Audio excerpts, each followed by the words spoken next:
दोस्तों, अनुपमा भक्ति चैनल में आपका स्वागत है। शिव भगवान को प्रसन्न करने की कोई खास पूजा की तो जरूरत होती नहीं। मैंने हर वीडियो में कहा है, वो तो एक चुल्लू भर पानी आप हाथ में अंजलि में लेकर भी अगर जहाँ विराजमान है शिव उन पे अर्पित कर दे तो उससे भी खुश हो जाते हैं। आप बेलपत्र रोज चढ़ा रहे हैं तो ठीक है, नहीं है तो मन में सोच लें कि हम बेलपत्र अर्पित करें और जो मंत्र है वो मंत्र आप पढ़ लीजिए। नहीं आपको आता है वो मंत्र तो जो आपके गुरु मंत्र है ना, वो मंत्र भी आप जपते हुए भगवान को स्मरण कर लें, उससे भी हमारे महादेव खुश हो जाते हैं। उन्हें कुछ चाहिए ही नहीं होता अपने भक्तों से, बस प्रेम और श्रद्धा देखते हैं। हमारे महादेव ना देवों के देव महादेव हैं। उनकी पूजा में सामग्री या पैसे की ज़रूरत नहीं होती है। आप कहीं से भी धतरा बेल पत्र आदि चढ़ा दीजिए, उनसे ही वो खुश हो जाते हैं। और जब महादेव खुश हो जाते हैं ना, तो वो सब चीज़ें दे देते हैं जो दुर्लभ है, जो कोई देवता भी ना दे पाए ना, वो महादेव दे देते हैं, क्योंकि वो देवों के देव महादेव। कहते हैं ना कि विधि के विधान को लिखे को भी अगर कोई टाल सकता है तो हमारे देव है महादेव। भगवान के बस की बात नहीं। 5 देव होते हैं ना, ब्रह्मा विष्णु महेश और गणेश, सूर्यदेव और शक्ति। ये हमारे पंचदेव हैं। इन्हीं की पूजा होती, चाहे आप राम के रूप में करिए, कृष्ण के रूप में, दुर्गा जी के रूप में, उन्हें हर ये पंचदेव ही मेन रूप से भगवान होते। और इन सब के भी देवों के देव है महादेव। तो वो अगर खुश हो जाते ना, तो विधि के विधान में जो हमारा लिखा हुआ है उस चीज़ को भी वो पलट के रख देते हैं, टाल देते हैं। और अपने कर्म जो लिखे होते हैं ना कि हमारी ये कर्म के फल है वही हमें मिलेगा, लेकिन महादेव की पूजा करने से ना वो भी टल जाता है। वो अगर चाहे तो उनको प्रसन्न करने पे, उनको खुश करने के लिए कोई विशेष पूजा की आवश्यकता नहीं होती। लेकिन अगर वो खुश हो गए ना, अब वो कैसे खुश हो जाएंगे ये कोई नहीं जानता, क्योंकि उनका एक नाम भोलेनाथ भी है। कब किस पे दया कर देंगे इसके बारे में कोई नहीं कह सकते, और किस चीज़ से वो खुश हो जाते हैं ये भी कोई बता नहीं सकता। हमारे महादेव आशुतोष हैं, औघड़दानी हैं, करना समुद्र है। वो कहते हैं ना, उनकी आराधना से ज्ञान भक्ति वैराग्य जो चाहे वो ईश्वर सब प्रदान कर देते हैं। भोलेनाथ की आराधना करने से वो परम महान वैष्णवाचार्य भी हैं। वो सारे वैष्णव के गुरु हैं। वो ज्ञानियों के भी गुरु हैं और भक्तों के भी गुरु हैं। भगवान शंकर कहते हैं ना, जो भगवान शंकर की निंदा करे और सोचे कि हरि यानी विष्णु भगवान से वो प्रेम कर लेगा, तो ऐसा नहीं। और कोई विष्णु भगवान हरि की निंदा कर दे और वो शंकर भगवान का भक्त बन जाए, तो ऐसा भी नहीं हो सकता, क्योंकि दोनों का अनुराग है। हरि हर दोनों का नाम भी पड़ा है। शंकर भगवान के इष्ट देव विष्णु भगवान है और विष्णु भगवान के इष्ट देव शंकर भगवान है, इसीलिए उन दोनों का हरि हर नाम पड़ा है। और दोनों की भक्ति, अगर आप एक शंकर भगवान की भक्ति करते हो तो विष्णु भगवान की कृपा अपने आप पा जाओगे, और विष्णु भगवान की कृपा पूजा करते हो तो भोलेनाथ अपने आप कृपा करेंगे।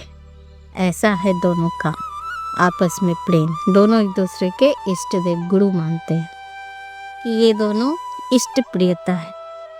इष्ट को क्या प्रिय है, तो गंगा जल और एक फूल। हमारे भोलेनाथ ने हरि के चरणों से निकली गंगा को सर पे धारण किए हुए। और अगर भोलेनाथ हरि को देखे तो रामेश्वरम में हमारे शंकर भगवान की स्थापना की। तो मेरे कहने का मतलब है कि जो विष्णु भगवान के भक्त हैं वो शंकर भगवान के भक्ति करें, आदर करें, सम्मान करें, और जो शंकर भगवान के भक्त हैं वो विष्णु भगवान के भक्तों का भी आदर करें, तभी दोनों की कृपा बनी रहेगी। एक बार राम ने भी अपने जब राजा थे तो अपने अयोध्या वासियों से कहा कि मैं ये आदेश नहीं दे रहा हूँ एक राजा बनके, बल्कि हाथ जोड़ के आप सारे अयोध्या वासियों से मैं प्रार्थना कर रहा हूँ, विनती कर रहा हूँ। और हूँ एक गोपुत मत सब हूँ कहूँ कल जो शंकर शंकर भजन बिना इन भगत न पावे।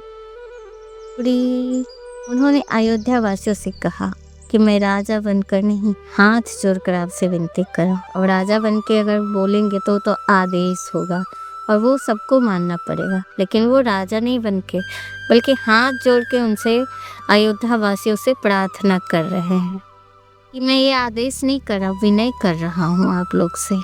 अगर कोई मेरी प्रीति चाहता है, मेरी भक्ति चाहता है तो उसे शंकर, तो उनकी कृपा आवश्यक है। शंकर भगवान की कृपा आवश्यक है, उनके बिना मेरी भक्ति भी वो इंसान नहीं पा सकता है।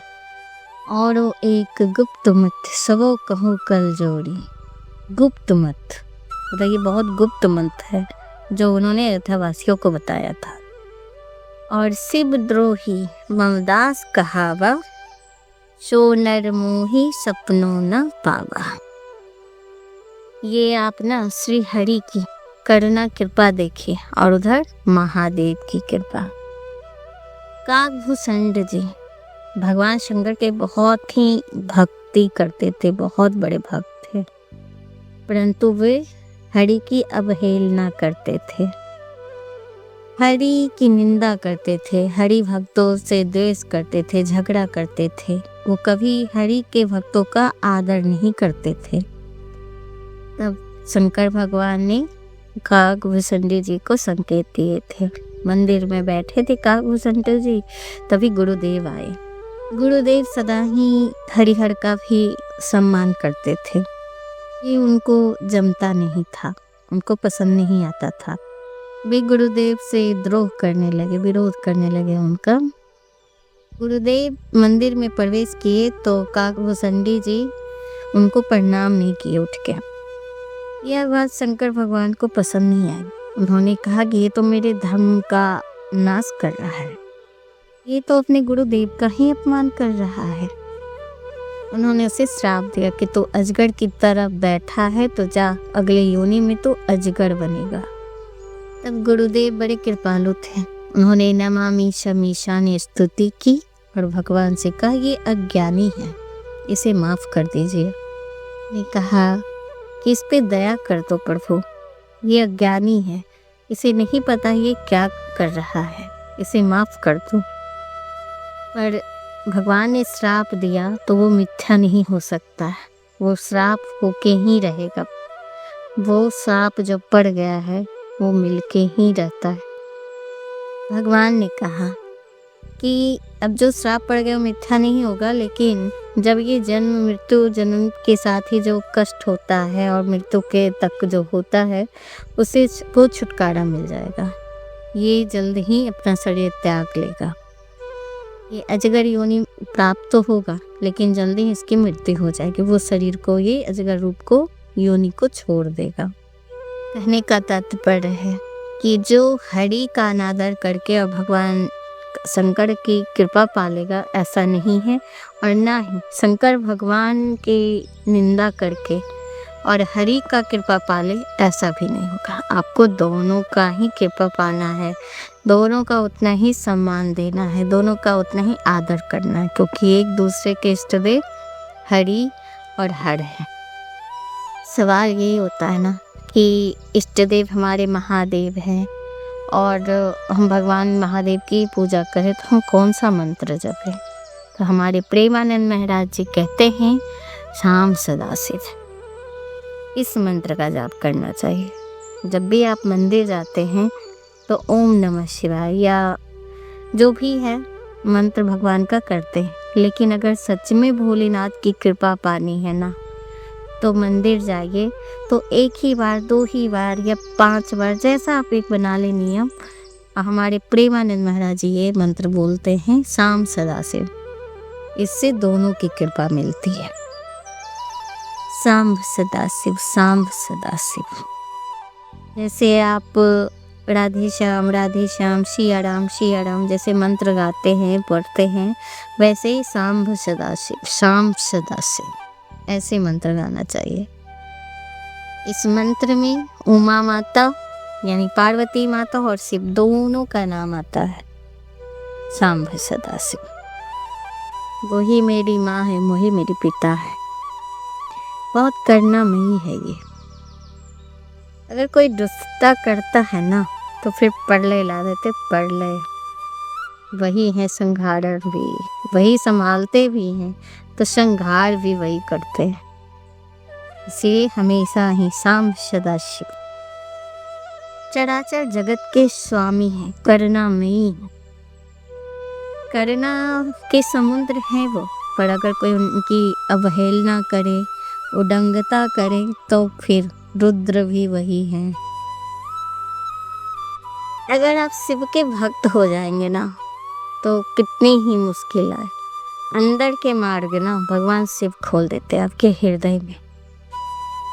वो आपको ज्ञान देते हैं, ज्ञान के समुद्र हैं वो। बस साधक को ना उनकी भक्ति करनी चाहिए और वो भक्ति के फल ऐसा देते हैं उसकी कल्पना नहीं कर सकते। आपको अंतर ज्ञान इतना आएगा ना कि आप समझ नहीं पाओगे कि ये कहाँ से आपको पता चल रहा है, और हर चीज़ का खबर आपको होते रहेगा। जब मैं भी भगवान शिव की जब से भक्त बनी हूँ ना तो मैंने ये देखा है कब कहाँ कैसे क्या हो गया उसके बारे में आप सोच भी नहीं पाओगे, लेकिन आप जो चाहोगे वो अपने आप होता चला जाएगा। तो ये चीज़ का मैंने अनुभव किया है, इसलिए कह रही कि शिव करुणामय है। आपका हर काम आपको पता भी नहीं चलेगा कि कैसे करना है, कहाँ से होगा, लेकिन अगर आप शिव के भक्त हैं ना तो जो चीज़ आपको समय पे चाहिए, जिस समय चाहिए, वो अपने आप होता चला जाएगा, अपने आप रास्ता बनता चला जाता है। तो शिव की भक्ति कीजिए और हरि का सम्मान कीजिए, देखिए आपके काम कैसे बनते जाते हैं। जो आपने सोचा भी नहीं होगा या आप सोचते होंगे कि पता नहीं कैसे करूँगी, कैसे होगा ये, वो भी काम ना असंभव को वो संभव कर देते हैं। ऐसी होती है, लेकिन हाँ वो सच्ची भक्ति होनी चाहिए। खुद को शिव के समर्पण कर दीजिए, फिर देखिए आपका हर काम बनता चला जाएगा। अपना महत्व, अपना अस्तित्व महादेव को समर्पित कर दीजिए, फिर महादेव चलाएंगे जैसे चलाएंगे। आप देखना ये चमत्कार कैसे प्रकट होता है। आपका जीवन ना दिव्य हो जाएगा, दिव्यता का एहसास होने लगेगा आपको। अभी ना वृत्ति ऐसी है कि अभी मतलब ध्यान लगा शिव पर, फिर हट गया, फिर लगा, फिर हट गया, लेकिन जिस दिन ना सच में एकदम आप शिवमय हो जाएंगे उस दिन आपको वो चमत्कार भी दिख जाएगा कि शिव क्या है। शिव खुद दर्शन देंगे आपको। वृत्ति मतलब ध्यान ऐसा होना चाहिए जैसे एक घड़ी होती है ना, कि दीवार में आपने घड़ी लगाई, दीवार में घड़ी लगी है, सेल लगा हुआ है, और अगर हम सेल बैटरी बाहर निकाल देते हैं तो घड़ी बंद हो जाती है, या सेल खत्म हो जाती है तो घड़ी चलना बंद हो जाता है। वैसी भक्ति होनी चाहिए कि शिव में अपना ध्यान ऐसा लगा लीजिए कि अगर शिव नहीं तो आपका जीवन नहीं। मैं शिव की भक्ति करते इसलिए मैं शिव को बोल रही हूँ। अगर आप विष्णु भगवान के हरि की भक्ति करते हैं तो आप हरि में ही मग्न हो जाएंगे। फिर भी आपको जो शिव की भक्ति करने से मिलता है ना वो हरि के। मैंने बार बार यही कहा है, 5 देव पंचदेव तो ब्रह्मा विष्णु महेश। ब्रह्मा जी सृजन कारक हैं, अगर आप ब्रह्मा जी की पूजा करते तो ब्रह्मा जी का करें, बट किसका जिसका भी करें उनमें एकदम सब कुछ सौंप दीजिए उनके हाथों में। ये नहीं कि आप शिव के भक्ति कर रहे हैं तो उनकी निंदा करें, अरे नहीं वो भगवान तो ऐसे है वैसे, ऐसा नहीं। सबका सम्मान करें, कहने का मतलब यही है मेरा। अगर हम प्रेमानंद महाराज की बात करें तो प्रेमानंद महाराज जी पहले काशी में थे, वो शिव भक्त थे, और फिर भगवान शिव ने ही उनको प्रेरणा दी, वृंदावन जाना है और फिर वहाँ राधा। हमने एक प्रवचन में सुना है कि हमारे प्रेमानंद महाराज जी बोल रहे हैं कि उनके कमरे में ना आधा रुद्राक्ष से भरा है तो आधा राधा राधा जपते हैं। और सच बताऊं तो मेरे जीवन में ये परिवर्तन ना एक राधा नाम जपने से भी हुआ है।